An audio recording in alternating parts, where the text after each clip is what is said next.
মাধৱ ভক্তি সুধা সন্ধানী সত্ৰত সমবেত সংযোগ হৈ থকা মোৰ জন্মান্তৰ বাপ বান্ধৱ মাই মাটি সমস্ত সভাপতি সম্পাদক প্ৰমুখ্যে পৰিচালন কৰা এগৰাকী সমূহ বাপ বান্ধৱলৈ আমি সেৱা ধৰিছো আৰু সভাৰ শ্ৰীচৰণতে আমি শিৰ থৈ আপোনাৰ সভাৰ আদেশ আজ্ঞা পালন কৰি আমি বৈকুণ্ঠৰ কল্পটো সেই শাস্ত্ৰভাগী শ্ৰৱণ কীৰ্তনৰ উদ্দেশ্যে আগবাঢ়িছো। ইয়াতে হয়তো আমাৰ শত বহুত অপৰাধ হ'ব সৰ্বপৰাধ আপোনাৰ সবে যেন নিজনে কৃপা কৰি দুখানি শ্ৰীচৰণত ঠাই দিব এই আশাৰে কৃষ্ণ বাপ আমি আগবাঢ়িছো। কৃষ্ণ ৰাম কটাক্ষতে কৰা প্ৰকৃতি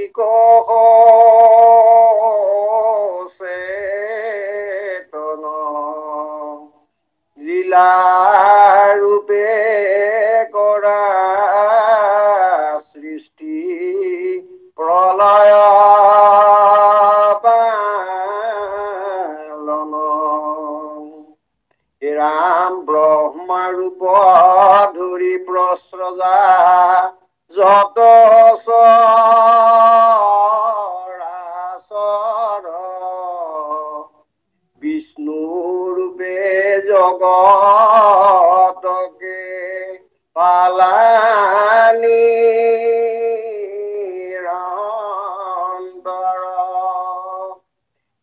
ৰাম ৰুদ্ৰ ৰূপে কৰা প্ৰভু প্ৰলয়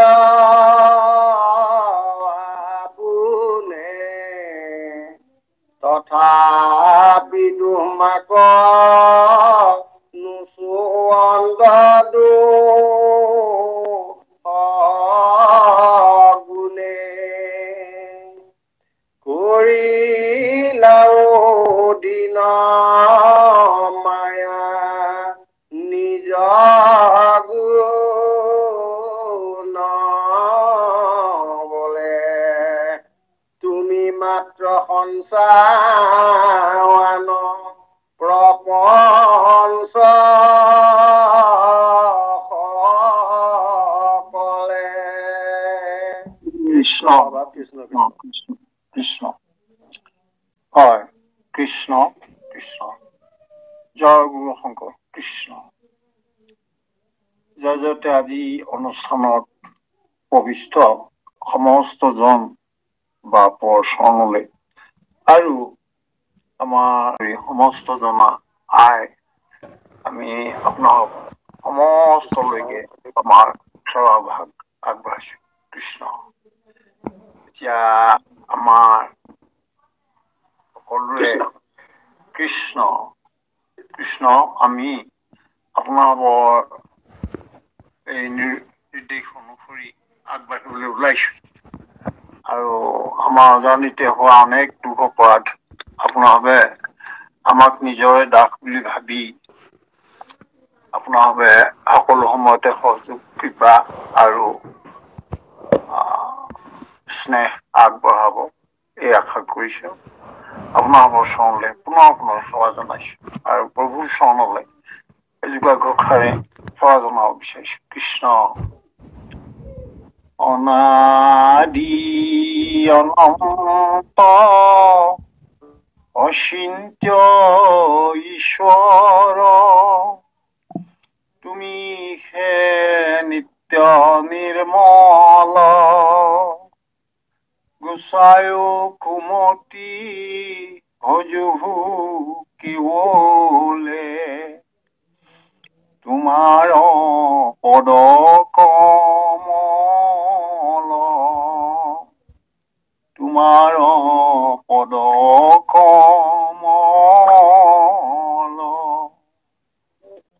সমস্ত জনলৈ পুনৰ সেৱা জনাই আমি আগবাঢ়িছো। কটাক্ষতে কৰা প্ৰকৃতিক সচেতন প্ৰভুৱে প্ৰলয়ৰ পিছতেই মানে তেওঁ দৃষ্টিতেই তেওঁ নিজৰে এটি অংশ প্ৰকৃতি সেই প্ৰকৃতি সচেতন হল আৰু সেই সচেতনতে সেই প্ৰকৃতিতেই বিভিন্ন তত্ত্বসমূহ সৃষ্টি হল। সেই তত্ত্বসমূহৰ ভিতৰত মহত্ব অহংকাৰ তাৰপিছত তেনেকুৱাকে মন এইখিনি হল দশ ইন্দ্ৰিয় হল পঞ্চতন্মাত্ৰ পঞ্চভূত এনেকে গোটেইখিনি হ'ল। পিছত যেনিবা এই তত্ত্বসমূহত প্ৰকৃতিৰ এই পৰিয়াল সৃষ্টি হোৱাৰ পাছত সেই তত্ত্বসমূহত প্ৰভুৱে নিজে চৈতন্য ৰূপে প্ৰকাশ কৰি পেলাই প্ৰৱেশ কৰি জীৱসমূহৰ সৃষ্টি হ'ল, অৰ্থাৎ তেওঁৰ লীলা আৰম্ভ হ'ল। এই কথাটোকে কৈছে, কটাক্ষতে কৰা প্ৰকৃতিক সচেতন লীলাৰূপে কৰা সৃষ্টি প্ৰলয় পালন। ব্ৰহ্মা, বিষ্ণু আৰু ৰুদ্ৰ এই তিনিজনক কৰ্তব্যৰ খাতিৰত নিজকে তিনি ভাগ কৰিছে আৰু সেইসকলক গুণত প্ৰতিষ্ঠিত কৰিছে। সৃষ্টিৰ বাবে ৰজগুণৰ অধিক সেই মানে অৱস্থানত অধিষ্ঠিত কৰিলে ব্ৰহ্মাক। একেদৰে একেদৰে যেতিয়া সংহাৰ সামৰণি হব, প্ৰলয় হব, সেয়া তমগুণত ৰুদ্ৰ, মহেশ্বৰ বা শিৱ বুলি কলে। এতিয়া প্ৰলয় আৰু সৃষ্টিৰ মাজৰ অংশখিনি স্থিতি, এই স্থিতিত জীৱসমূহক পালন কৰিব সদগুণী বিষ্ণুৱে। এই তিনি ৰূপত তিনিজনকে ভাগ কৰিছে। সেই তিনিওজনে সৃষ্টিৰ সময়ত অধীশ্বৰ হিচাপে থাকিব ব্ৰহ্মা।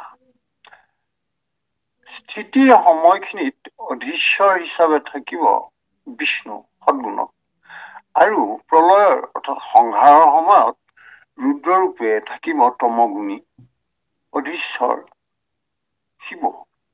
এইয়া তিনিটা ভাগ কৰি তেওঁ লীলাসমূহ আগবঢ়াব। এইদৰেই কটাক্ষতে কৰা প্ৰকৃতিক সচেতন, আকৌ লীলাৰূপে কৰা সৃষ্টি প্ৰলয় পালন, আকৌ ব্ৰহ্মাৰ উপধৰি সজা যত চৰাচৰ, ব্ৰহ্মা আন কোনো নহয়।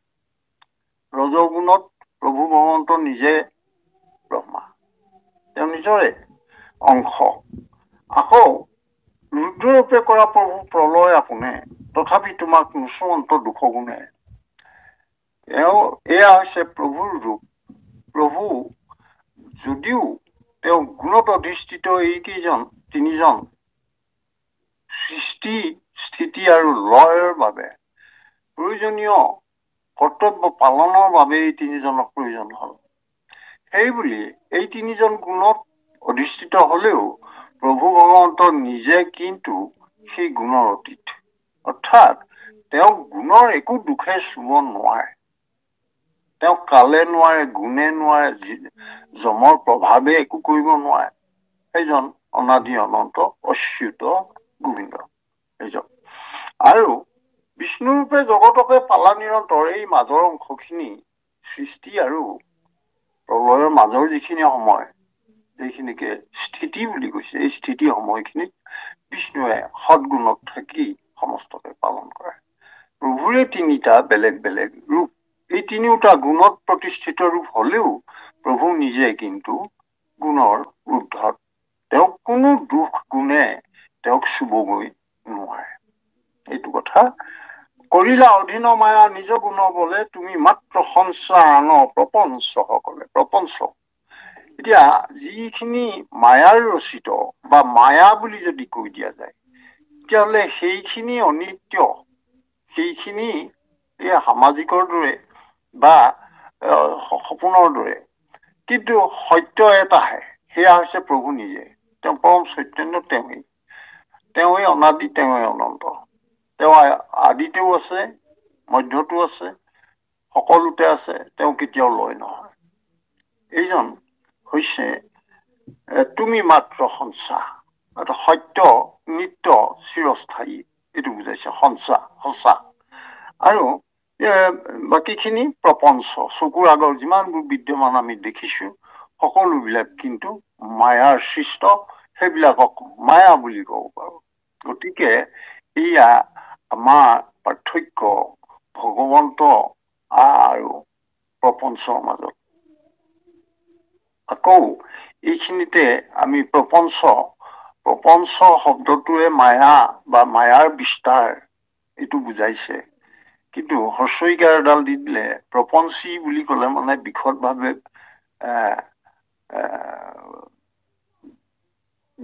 তেতিয়া বিস্তাৰি কোৱা বুজাব। প্ৰপঞ্চী বুলি কলে মানে সেইটো বেলেগ হ'বগে, কিন্তু প্ৰপঞ্চ বুলি কলে ইয়াত মায়া বুজাইছে। সেই অৰ্থত তুমি মাত্ৰ সঞ্চা আন প্ৰপঞ্চ সকলে, এয়া কথা কলে। আমাৰ শ্ৰদ্ধাৰ বৰাবাপ, আপুনি আৰু দুকুটকে যাওক, লাহে লাহে যাওক, কথাখিনি গধুৰ, কৃষ্ণ লাহে যাব। কৃষ্ণ। তোমাৰ অন্তৰ জগত যতে ক তুমি পুনু প্ৰভু প্ৰপঞ্চত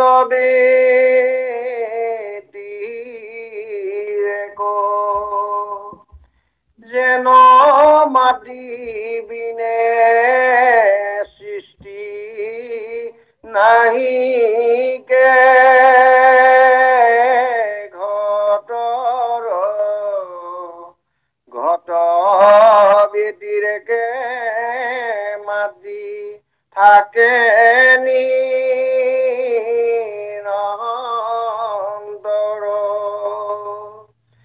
ৰাম তুমি মাত্ৰ সঞ্চা মিছা আনৰু পজত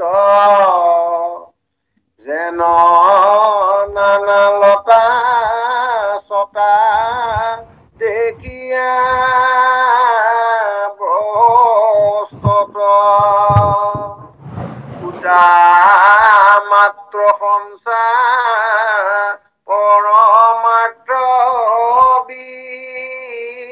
বিচাৰত এতেকে তুমি সদ্য তিনিও লোকত। কৃষ্ণ কৃষ্ণ কৃষ্ণ। সুন্দৰ, বাৰবাপে সুন্দৰকে পাঠ কৰিছে। পাঠৰ মাজে যথেষ্টখিনি অৰ্থ প্ৰকাশ পাইছে। বাপে এনেদৰে আগবাঢ়িব, সমস্ত জনৰে বাবে আনন্দৰ হ'ব। সকলে সেৱা জনাইছো। কৃষ্ণ। তোমাৰ অন্তৰ নহি জগত যতে ক। এতিয়াই কলে তুমি প্ৰভু পুনু প্ৰপঞ্চত ব্যতিৰেক। দুটা অলপ দকৈ বুজিবলগীয়া কথা হ'ল, তোমাৰ অন্তৰ নহি জগত যতে ক। জগতত থকা প্ৰত্যেকটো উপাদান, প্ৰত্যেকটো ইয়াত স্থিতি লাভ কৰা প্ৰত্যেকটোৱেই, সকলোতে বিদ্যমান হৈ আছে প্ৰভু। সকলোতে ভগৱন্ত বিদ্যমান হৈ আছে। আমাৰ চকুৰ আগত, চকুৰ পচাৰতে থকা প্ৰত্যেকটো সমস্ত উপাদান, এই সৃষ্টি উপাদানসমূহৰ সকলোতে প্ৰভু কিন্তু ব্যাপ্ত হৈ আছে। হলেও কিন্তু ডাঙৰ কথাটো, তুমি প্ৰভু কোনো প্ৰপঞ্চত ব্যতিৰেক। কিন্তু তুমি হলে এই সমস্ত চকুৰ আগৰ সমস্ত খিনিয়েই যদিও মায়াৰ সৃষ্ট, সেইখিনিত কিন্তু তুমি সেইখিনিৰ লগত মিল হলে তোমাৰ নাই। কাৰণ তোমাৰ সকলোতে তুমি আছা, তোমাৰ চৈতন্য শক্তি সমস্ততে দিছা তুমি, সেইকাৰণে সেইসমূহে ইয়াতে উজ্জীৱিত হৈ আছে। সেইকাৰণে তুমি সমস্ততে বিস্তাৰিত হৈ আছা। সেই বুলি আকৌ মায়াৰ লগত তুমি আকৌ নিমিলা। মায়া কথাটো বেলেগ। মায়া হৈছে, আগতেই আমাক কলে, মায়া অনিত্য, মায়াৰ সৃষ্টিয়েই অনিত্য, মায়া নিজেই অনিত্য। মায়াই নিজে দাসী হিচাপে প্ৰভুৰ কৰ্তব্য পালন কৰিছে, কৰ্তব্যত সহযোগ কৰিছে। অৰ্থাৎ এই দুটা কথা, যে প্ৰভুৰ সহায়ৰ বাবে মায়াই যি সৃষ্টি কৰিলে, এই সমস্ততে প্ৰভু বিদ্যমান হৈ আছে, এইটো ঠিক। কিন্তু এই মায়া বা এই মায়াৰ উপাদান সমূহত প্ৰভু কিন্তু একেবাৰে একে নহয়। প্ৰভু হৈছে স্থায়ী। এই প্ৰপঞ্চ আমি যে দেখিছো, এয়া অস্থায়ী। কিন্তু সেই অস্থায়ী হলেও আমাৰ দৃষ্টিত সেইবিলাক খুব সঁচা সজীৱ কিবা এটা যেন লাগিব পাৰে। কিন্তু হলেও কিন্তু প্ৰভু হৈছে, সৃষ্টিৰ আদিটো আছে, মধ্যটো আছে, অন্তটো আছে। তেওঁৰ সৃষ্টিৰ বুলি পেলাই তেওঁ কোনো কথা নাই, কালে তেওঁক চুব নোৱাৰে। অৰ্থাৎ সৃষ্টিৰ স্থিতি আৰু অন্ত এই কালৰ এয়া পৰিঘটনা, কালে নিৰ্ণয় কৰে এইখিনি। কিন্তু ভগৱন্ত প্ৰভু তেওঁ সৃষ্টিৰ আদিতেও আছিলে, মধ্যতো আছে, অৱসানতো থাকিব। তাৰমানে প্ৰভু ভগৱন্ত যদিও সমস্ত এই প্ৰপঞ্চৰ সমস্ত উপাদানতে বিৰাজমান, হলেও কিন্তু প্ৰপঞ্চৰ এই উপাদানসমূহৰ লগত প্ৰভু কিন্তু নিমিলে, বহুত পাৰ্থক্য, অনেক পাৰ্থক্য। এই উপাদানসমূহ অস্থায়ী, প্ৰভু কিন্তু স্থায়ী, প্ৰভু অচ্যুত গোবিন্দ। এয়া কথা আমাক কলে। তাৰপিছত কৈছে যেন মাটি বিনে স্থিতি নাহিকে ঘটৰ। আমাক ঘট এটা নিৰ্মাণ কৰিছো, মাটিৰ টেকেলি এটা, ঘট এটা নিৰ্মাণ কৰিছো। যেতিয়ালৈকে ঘট আছে আমি ঘট বুলি কৈছো ঠিকেই, কিন্তু মূল উপাদানটো হৈছে মাটি। মাটিৰ পৰাই ঘটটো নিৰ্মিত হওক। ঘটটো লাগিলে ভাঙিয়েই যাওক, যিয়েই হওক, তাৰ স্থিতি নাথাককেই লাগিলে, কিন্তু সেই যে মাটিখিনি য'ৰ পৰা ঘট সৃষ্টি হৈছিলে, মাটি মাটি হৈয়ে থাকিলে। মাত্ৰ আমাৰ দৃষ্টিত এয়া পাৰ্থক্য যেন লাগিলে। প্ৰথম অৱস্থাত আমি ঘট বুলি কলো, দ্বিতীয় অৱস্থাত হোৱা মাটি খোলাকটি বুলি কলো। আচলতে উপাদান কিন্তু সি মূল হৈছে মাটি। আকৌ একেদৰে কৈছে তুমি মাত্ৰ সংসা মিছা আনৰ উপজত, নানা যেন লতা ছটা দেখিয়া বস্ত্ৰত।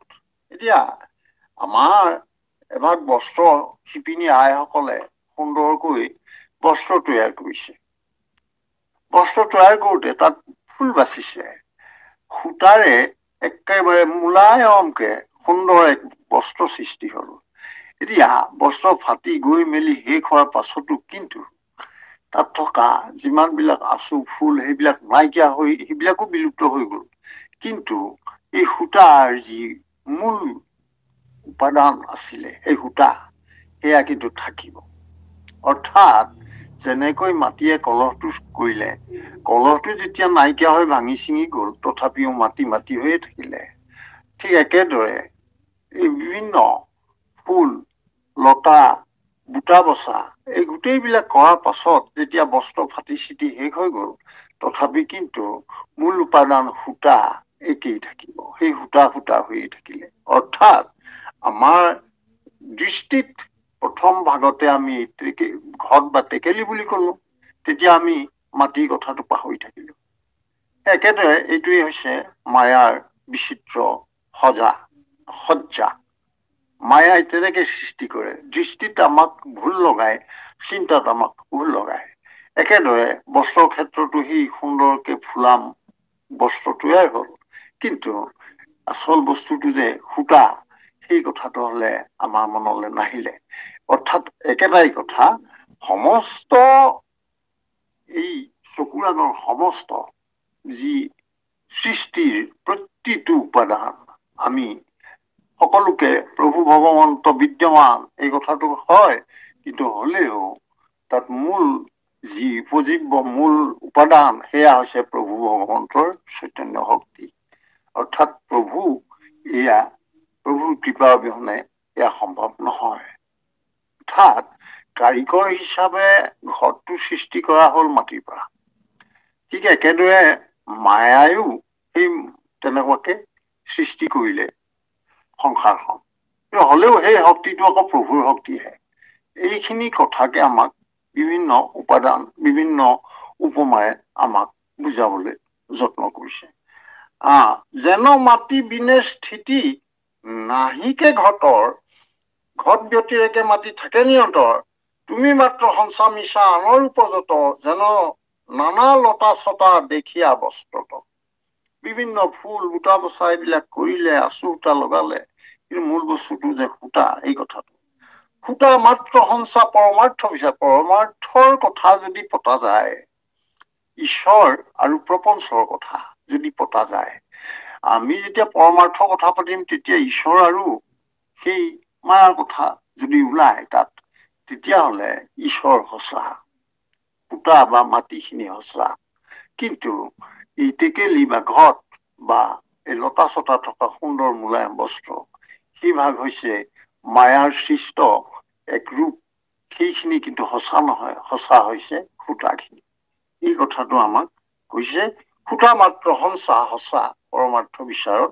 আৰু এতেকে তুমি সেই সত্য তিনিও লোকত, অৰ্থাৎ একেদৰেই এই তিনিও লোকতে এইদৰে তুমি পৰম সত্য। বাকী সমস্ত প্ৰপঞ্চ সেই সমস্তই হৈছে অনিত্য। এই কথাটো আমাক খুব স্পষ্টকে বুজাই দিছে। কৃষ্ণ বাপ আগবাঢ়ক। কৃষ্ণ কৃষ্ণ কৃষ্ণ। হে ৰাম জানি তোমাকো ভজে, যিটো মহাজন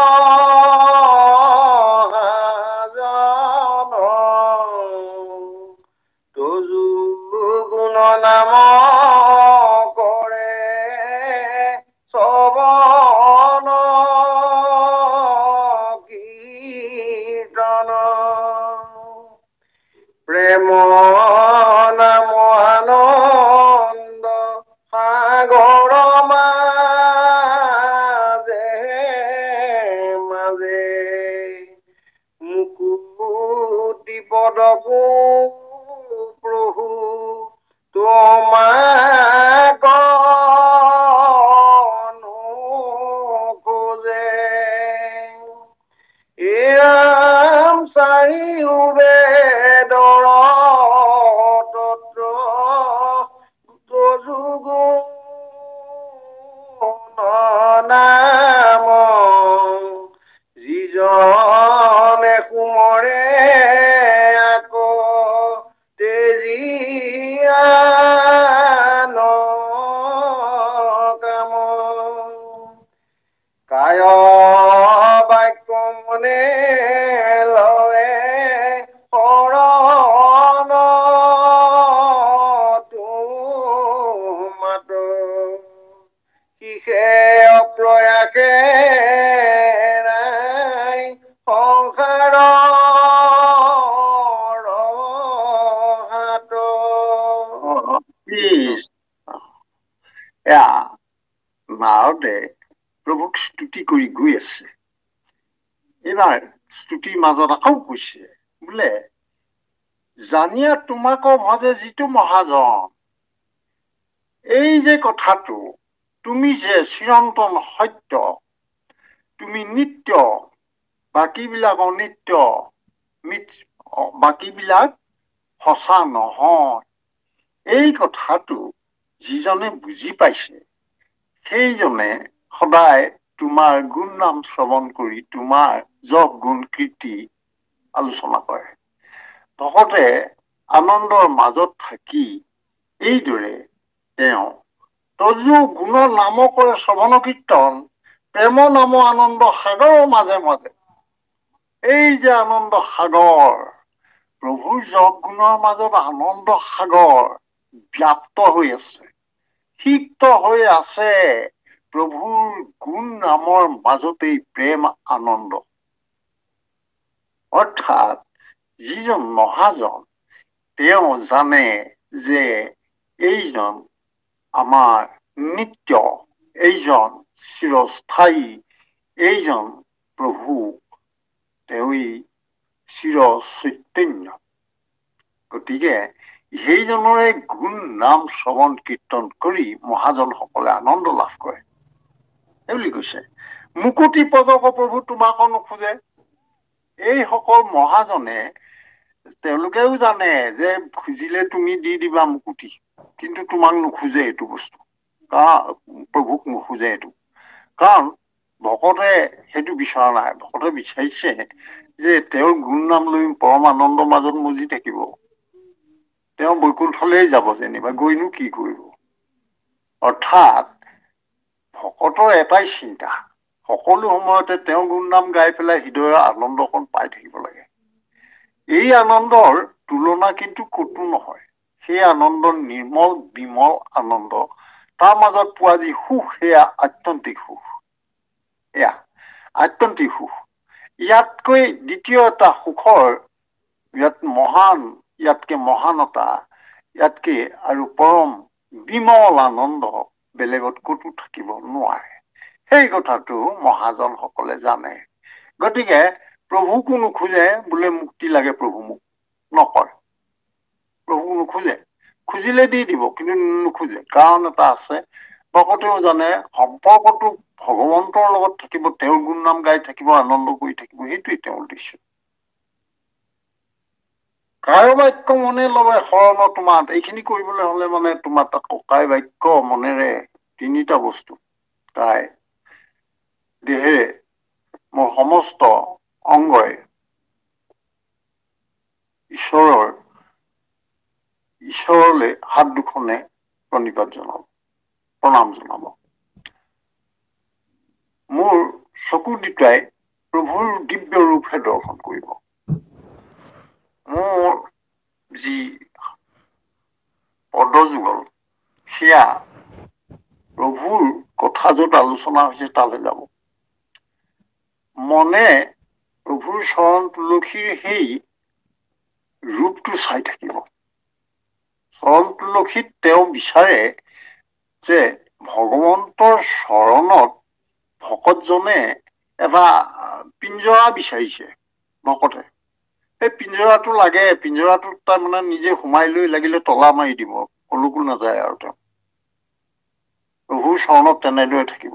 ভকতৰ সেইটো হৈছে হাবিয়াস, এই কথাটো কৈছে। আৰু সিহে অপ্ৰয়াসে ৰায় সংসাৰৰ হাত। এতিয়া যিজনে আশা কৰে, আশা তেওঁ পূৰ্ণ হলেও আশা ভংগও হব। যিজনে সুখৰ বাবে ধন টকা পইচাৰ পিছত গৈছে, এদিন ধন টকা পইচাও সেয়া ক্ষয়প্ৰাপ্ত হব। কিন্তু প্ৰভুৰ গুণৰ নামৰ মাজত যি অনাবিল আনন্দ, সেয়া কিন্তু স্থায়ী, সেয়া সদায় পাব। সেইকাৰণে এয়া বহুত প্ৰয়োজনীয় যিটো কথা মহাজনসকলে জানে। এতিয়া মুকুতি পদক প্ৰভু তোমাকো নোখোজে। এতিয়া চাৰিও বেদৰ তত্ত্ব, এতিয়া প্ৰভু ভগৱন্তই মুখেৰে যিমানখিনি কথা ব্ৰহ্মাক কলে, বা আন সময়ত অৱতাৰ ৰূপ লৈ বিভিন্ন অৱতাৰত তেওঁ নিজ মুখে যিমান বিলাক কৈছে, সেই সমস্তকে বেদ বুলি কৈছে। অৰ্থাৎ এই পৰম জ্ঞানৰ কথা। কিন্তু চাৰিও বেদৰ তত্ত্ব, এই চাৰিও যি প্ৰভু ভগৱন্তই কোৱা মূল যি জ্ঞানৰ কথা, তাত কিন্তু সাৰৰো সাৰ হৈছে নাম। সেইকাৰণে যিজনে সময় আকৌ তেজি আনক কাম, সেইকাৰণে মহাজনসকলে এই নামত সদায় গুৰুত্ব, নামৰ বাদে বাকীবিলাক গৌণ। এনেদৰে কৈছে, যিজনে সময় আকৌ তেজি আনক কাম, কায় বাক্য মনে লয় শৰণ তোমাক, সিহে অপ্ৰয়াসে ৰায় সংসাৰৰ হাত। এইখিনি কথা আমাৰ মহাজনসকলে কি কৰিব লাগে, কি কৰিব নালাগে, তেখেতসকলে জানে। কিন্তু মাধৱ পুৰুষ হৈছে শংকৰ পুৰুষৰ একেবাৰে অনুগামী। শংকৰ পুৰুষে সদায় ভাবে যে তেওঁৰ শিষ্য নৰমনিষে যাতে ভুল নকৰে, পাহৰি যাতে নাযায়, সকলো সময়তে ঈশ্বৰক যাতে চিন্তা কৰি থাকে, এই কথাটো দঢ়াই দঢ়াই সোঁৱৰাই থাকে। একেটাই কথা মাধৱ পুৰুষেও কৰিছে, আমাক সোঁৱৰাই আছে।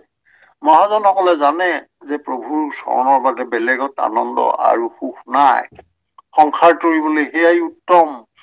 সেই কথাটো ভকতেও জানে, মহাজনসকলে জানে। কিন্তু জানিলেও কৃপালু গুৰু শংকৰ পুৰুষে যিদৰে কলে, সেই একেদৰে মাধৱ পুৰুষেও কলে যে মনত ৰাখিবা, পাহৰি নাযাবা। এই কথাটো আমাক বাৰে বাৰে কলে। ভাল সংসাৰৰ হাত বুলি কলে মানে সংসাৰত ধেৰ তাপ আছে, উৰ্মি আছে, এইবিলাক চব মায়াৰ কাৰণে হয়। আশা আকাংক্ষাৰ ওপৰত নিৰ্ভৰ কৰি পেলাই এইবিলাক হয়। সংসাৰত অনেক দুখ দৈন্যতা আছে। এই গোটেইবিলাকৰ পৰা বহু পৰিমাণে সেইখিনিৰ পৰা হাত সাৰি থাকিব পাৰিব। অৰ্থাৎ তেনে দুখৰ পৰা মহাজনসকলে সদায় হাত সাৰি থাকিব পাৰিব যদিহে তেওঁ একান্ত শৰণেৰে নামক তেওঁ আশ্ৰয় কৰিছে। ভাল বাপ কৃষ্ণ আগবাঢ়ক। কৃষ্ণ কৃষ্ণ। তোমাৰ ভকতি সুখ অমৃত পৰম তিজি আকৌ জ্ঞান পথে যিটো কৰে চম ৰাম নিষ্ফল তাহাৰ চম তোমাক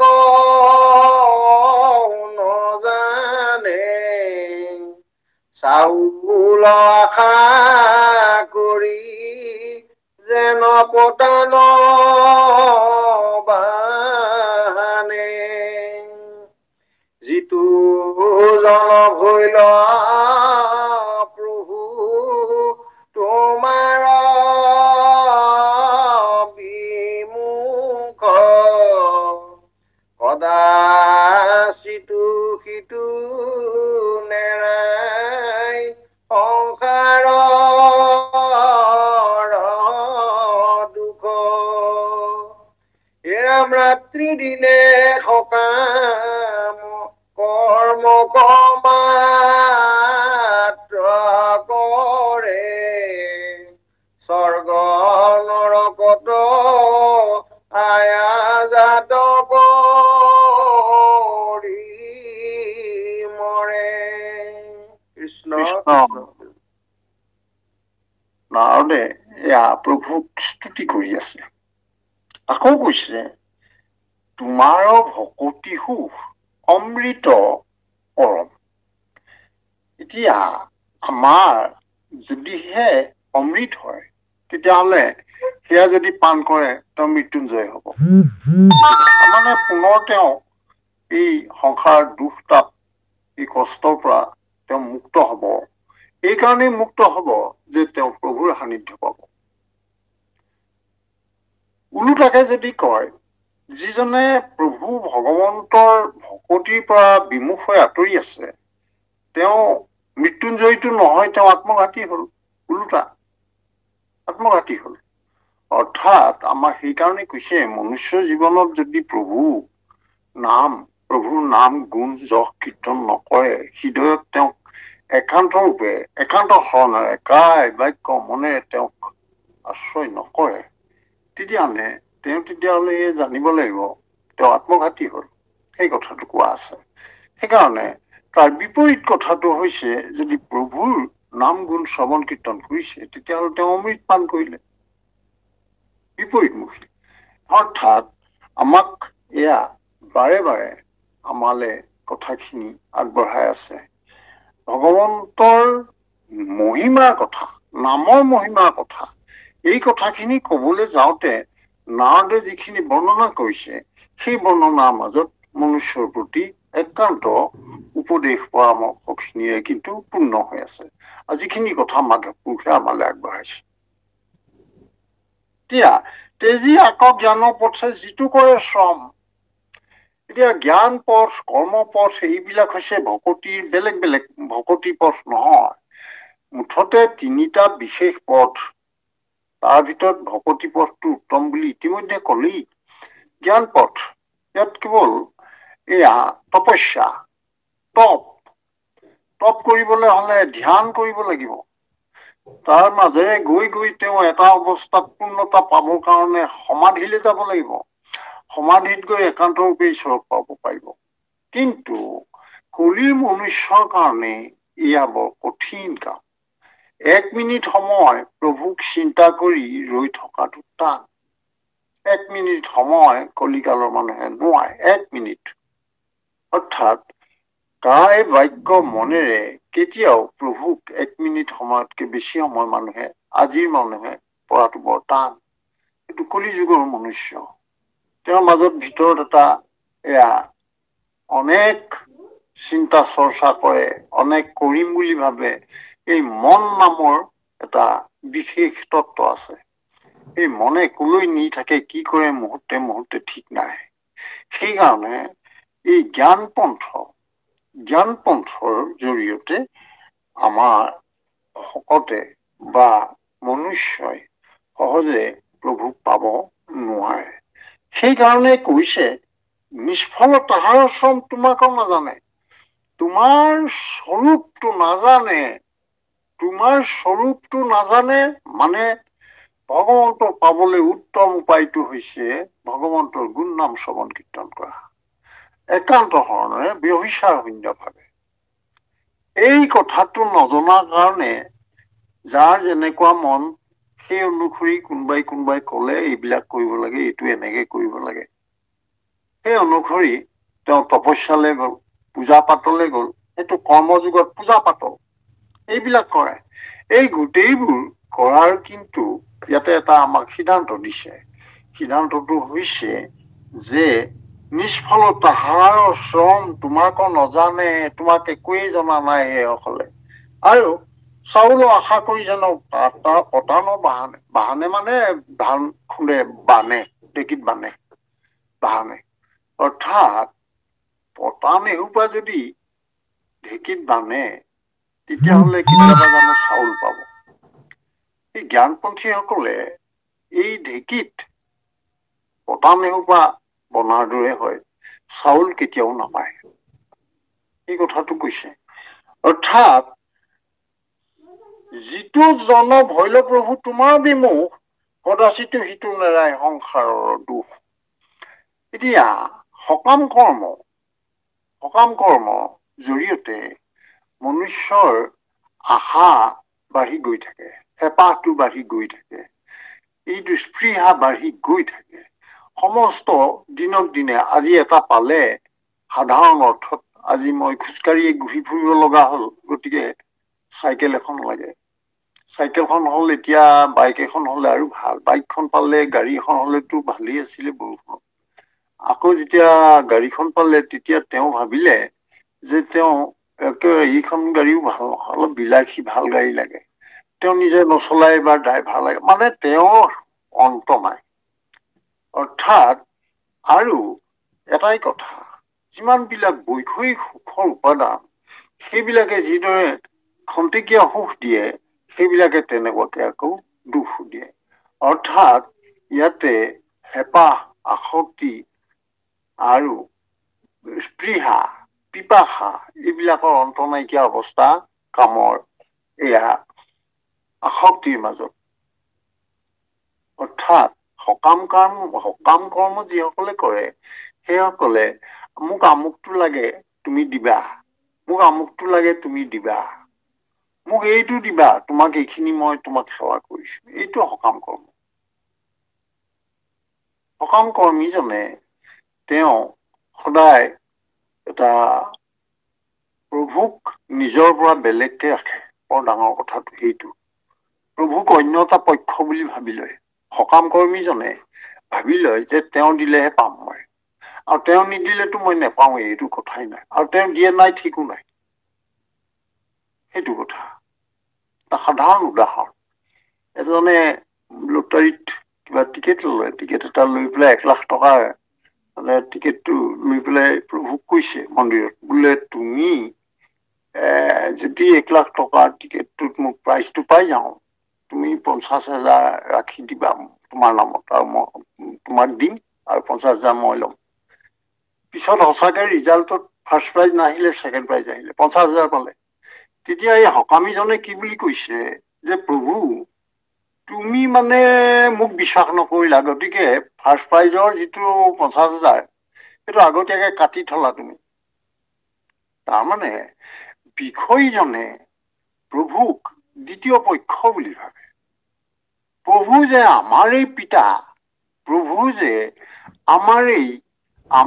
আমিয়েই যে তেওঁৰ অংশ, আমিয়েই যে তেওঁৰ সন্তান, সেই কথাটো পাহৰি যায়। এইসোপা আমাৰ দ্ৰব্য আনি পেলাই কয় তোমাক দিছো, আচলতে তেনেকে কেতিয়াও কোনেও কব নোৱাৰে। সমস্তৰে গৰাকী হল প্ৰভু, গতিকে তেওঁক আকৌ এয়া মোৰ বস্তু বুলি কৈ পেলাই দিব পৰাটোতো কেনেকুৱা কথা, সেইটো আচলতে অজ্ঞতাৰ পৰিচায়ক। সেইকাৰণে কৰ্মী আৰু জ্ঞানীসকলৰ সকামৰ মাজত কেতিয়াও প্ৰভুক পোৱাৰ সম্ভাৱনাটো খুব ক্ষীণ, মানে বৰ শুদ্ধ, এইটো খুব এটা সহজসাধ্য নহয়। সেইটোত সহজতে অন্তৰৰ সুখ, অন্তৰৰ শান্তি, সেই সমস্তখিনি সহজতে নাপায়। এইখিনি কথা আমাৰ ইয়াতে চমুকৈ কৈছে।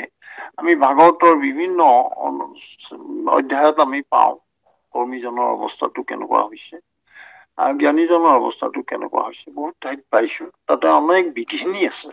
সেই বিঘিনি বিলাকৰ মানে আচলতে সেই বিঘিনি বিলাক সাধাৰণতে এৰাই চলাব পৰাটো বৰ টান, কিন্তু ভকতিত সেই কথাটো নাই।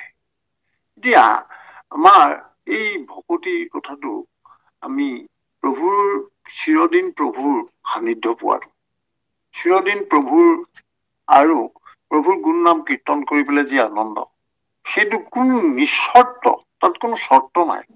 সেইটো নিৰ্গুণ ভাৱে ভাল লাগিছে, প্ৰভুৰ কথা শুনি ভাল লাগিছে, কথাটো সিমানেই আৰু আনন্দ লাগিছে, এইকা আনন্দ কণেই লাগে। আকৌ প্ৰভুৱে কৈছে, মোৰ গুণ নাম গাই আছে যিজনে ভকতে, এইজনে মোৰ কথা ভালকে জানে, মই ইমান নাজানো কথা, ভকতেহে মোতকে জানে, সেই বুলিও কৈছে। কিন্তু এজন জ্ঞানীয়ে যেতিয়া তেওঁ সফলতাৰ অন্তিম জেগাত পাবগৈ, উপনীত হব, সফলতাৰ একেবাৰে অন্তিম অৱস্থাটো পাব জ্ঞানীজনে, তেতিয়া তেওঁ কি বুলি পৰিচিত হব? তেওঁক তেতিয়া যোগী বা মহাযোগী বুলি কব, তেওঁক বৰ বেছি যোগী বুলি কব। যিখিনি সময়ত তেওঁ সমাধিত থাকিলে ঈশ্বৰক পালে, কিন্তু তাৰ বাকী সময়ত তেওঁ কিন্তু নাপালে। কিন্তু ভকতিৰ কথা তেনেকুৱা নহয়। খাওঁতে, শুওঁতে, উঠোতে, বহুতে নামৰ যি মহিমা, সেয়া অবিনাশী ফল। ইয়াত কিন্তু সংসাৰলৈ অহা যোৱা কৰি পুণ্যক্ষয় হলে ভোগ ভুঞ্জিলা, স্বৰ্গলৈ গলা, স্বৰ্গত গৈ পেলাই ভোগ এসোপা ভোগ কৰিলা, তাৰপিছত আৰু পুণ্য শেষ হল, আকৌ সংসাৰত ঘূৰি পৰিলা, লুটি খাই পৰিলা। এইটো হৈছে সাধাৰণ কৰ্ম আৰু জ্ঞান পন্থৰ মাজেদি হোৱা পুণ্যৰ কথা। কিন্তু ভকতিত যিটো হব, সেয়া নামৰ ফল। সেই নামৰ ফল কিন্তু অবিনাশী, সেয়া কেতিয়াও বিনাশ নহয়। যিটো কাৰণে কৈছে পৰলোকৰ বৃত্ত বুলি কলে নামৰ ফলকহে বুজায়, এইটো ডাঙৰ কথা। কৰ্মী আৰু জ্ঞানীসকলে কেতিয়াও তেওঁলোকে এই স্থায়ী যিটো অমৃতৰ যি ফল, সেয়া কিন্তু নাপায়। তেওঁ কিছুদিনৰ কাৰণে বিনিময় হিচাপে পুণ্যৰ সলনি ভোগ পাব, কিন্তু সেই পুণ্য শেষ হলে তেওঁ পুনৰ ঘূৰি আহিব। টকা 10,000 লৈ দিল্লীলৈ গলো, গৈ পেলাই তাত 2-3 মাহ হোটেলত থাকিলো, টকা পইচা শেষ হল, ঘূৰি গুচি আহিলো। সেই তেনেকুৱা কথা। আমাৰ সেইকাৰণে মাধৱ পুৰুষে গুৰুজনাই বাৰে বাৰে এইটো কথা কৈছে যে আমি নাম আৰু এই ভকতিৰ কথাটোতহে আমি গুৰুত্ব দিব লাগিব। আৰু সেই গুৰুত্বটোৰ কথাটো নাৰদে প্ৰভুৰ আগত স্তুতি হিচাপে কৈ আছে, তোমাৰ স্বৰূপটো এনেকুৱাহে, এই বুলি কৈ আছে। এতিয়া এইখিনি ৰাতিৰ দিনে সকাম কৰ্মক যিজনে কৰে, স্বৰ্গৰ নৰকত আয়াজাত কৰি মৰে, মানে এই পুণ্য ভোগ বুজিলেগে আৰু তাৰপৰা আকৌ ঘূৰি আহিলে, আকৌ গল, আকৌ আহিলে। এইবোৰ অহা যোৱা কৰি থাকিলে কেতিয়াবা অলপ স্খলনো হব, কেতিয়াবা মনুষ্য নহব, আৰু জীৱ জন্তুও হবগে। এই যে অহা যোৱাৰ নামৰ মাজেৰে পোৱা যি অমৃতৰ ফল, সেয়া কিন্তু তেনেকুৱা নহয়। নামৰ ফল অমৃতৰ ফল। কৃষ্ণ বাবু, কৃষ্ণ কৃষ্ণ কৃষ্ণ। হে ৰামানু নানা স্তুতি কৰি নাৰদ আচন্ত, তাংক পাছে আশা কপৰিয়া ভগৱন্ত, এয়া মনে কহা দৰে তাংক পুছিল পাছে, কি কাৰ্যে আখিলা ঋষি ৰাজ মোৰ কাছে, পৰম সুহৃদ তুমি মোৰ প্ৰিয় হিয়াং ভকতনা হ্ৰদতো সম ৰাম জগত পবিত্ৰকাৰী তুমি মুনিবৰ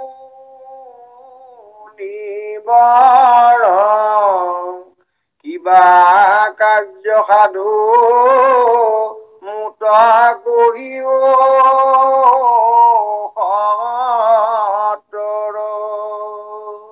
কৃষ্ণ কৃষ্ণ।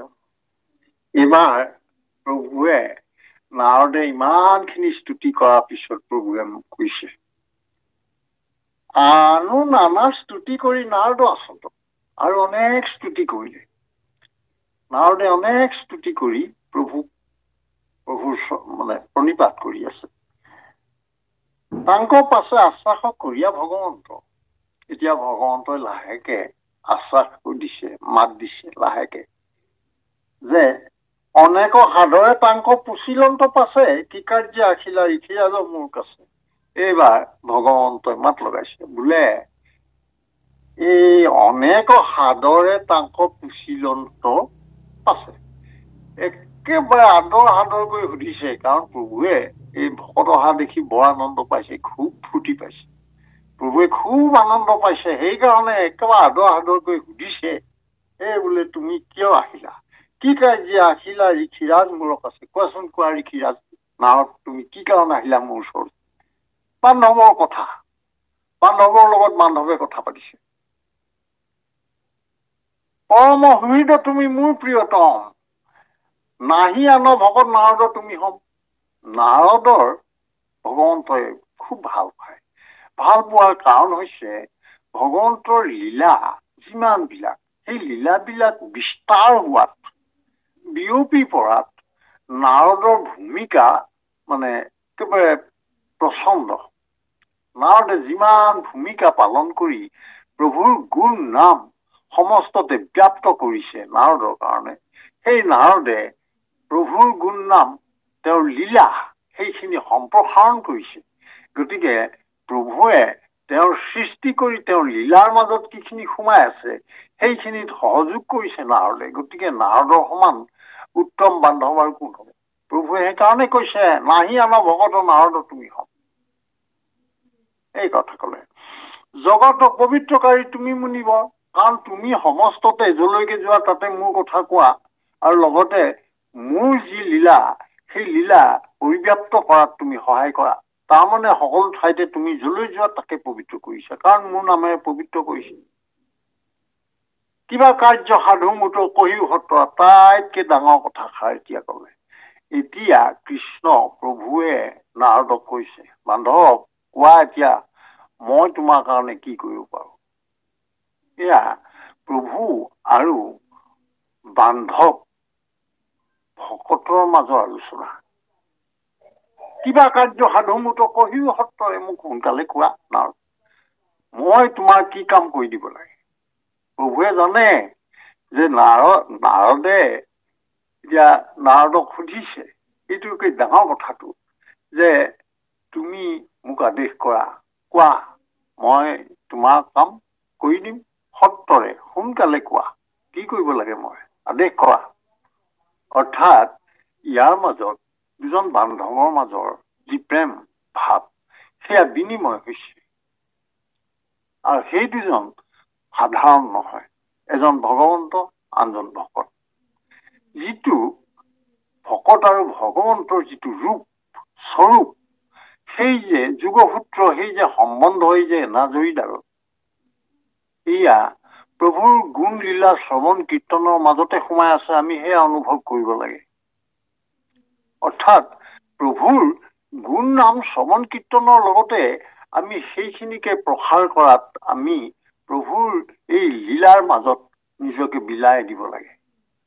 এইটোৱেই আমাৰ প্ৰভুৱেও আশা কৰে। প্ৰভুৰনো কিহৰ আকাল, প্ৰভুক কোনে কি দি সন্তুষ্ট কৰিব। মাত্ৰ প্ৰভুৱে কৈছে যে মোৰ গুণ নাম বখানি পেলাই মোৰ লীলা চৰিত্ৰ কৈ যিজন আনন্দ কৰিছে, সেইজন মই সেয়াকে বিচাৰো।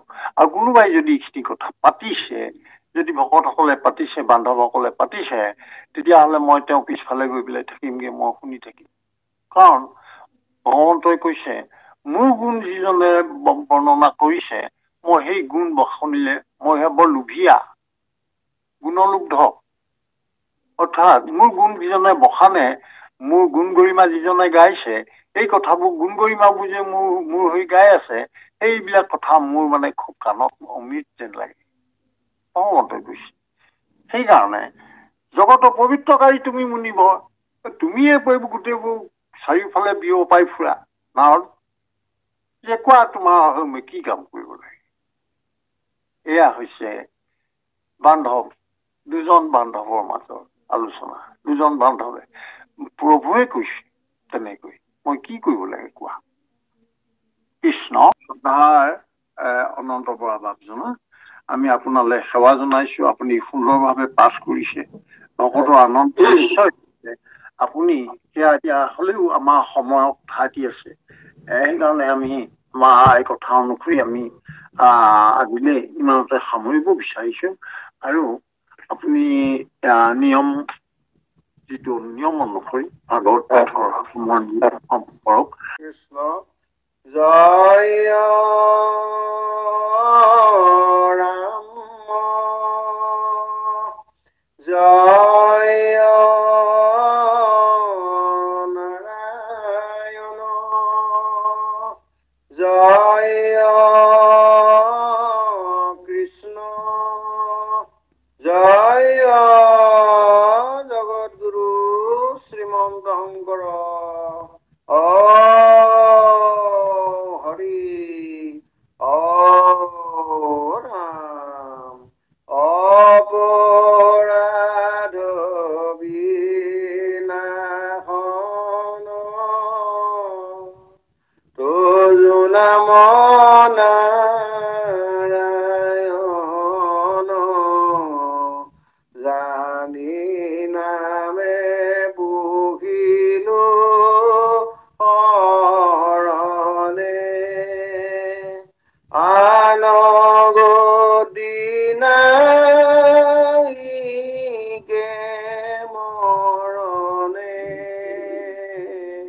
অপৰাধ ক্ষমা কৰি তুমি দয়াশীল হৰি, মোক ৰক্ষা কৰি চৰণে, ৰাম মোক ৰক্ষা কৰি চৰণে। কৃষ্ণ কৃষ্ণ, হৰি ৰাম। কৃষ্ণ গুৰু ভজনা শ্ৰীমন্ত শংকৰ হৰি ভকতৰ জানা যেন কল্পতৰু, তাহান্ত বিনাই নাই নাই নাই, আমাৰ পৰম গুৰু ৰাম, তাহান্ত বিনাই নাই নাই নাই, আমাৰ পৰম গুৰু। কৃষ্ণ কৃষ্ণ, হৰি ৰাম। কৃষ্ণ কৰুণাময় পৰম শ্ৰদ্ধাৰ ভক্তি সুধা সন্ধানী সত্ৰত সমবেত সংযোগ হৈ থকা বাপ বান্ধৱ ভাই মাতৃ সমস্ত সবাৰ শ্ৰীচৰণতে আমি ভক্তি ভৰা সেৱা ধৰিছো। আমি পাত ভাগি হাত ধৰোতে আমাৰ অজানিতে হোৱা ভুল কুটি সৰ্ব অপৰাধ মৰিখন কৰি নিজ গুণে কৃপা কৰি আমাক কৃতাৰ্থ কৰি প্ৰভু ভগৱন্তৰ দুখানি শ্ৰীচৰণত ঠাই দিব আপোনাৰ হয়। এই আশাৰে আমি প্ৰভু ভগৱন্তৰ দুখানি শ্ৰী ভাগি মাধৱ পুৰুষৰে ভাগি ঘোষাৰে এজোকা ঘোষাৰে আমি প্ৰভু মাই মাটি সমস্ত শ্ৰীচৰণ প্ৰভু ভগৱন্তৰ শ্ৰীচৰণত আমি সেৱা ধৰিব বিচাৰিছো। কৃষ্ণ কৃষ্ণ কৃষ্ণ হে প্ৰভু ভগৱন্ত ইটো সংসাৰত যত আছে পাপিতাৰময়ী সীমা চৰণে থাপিও মুক পতিত পাৱন অ দেখায়ো কণা মৰ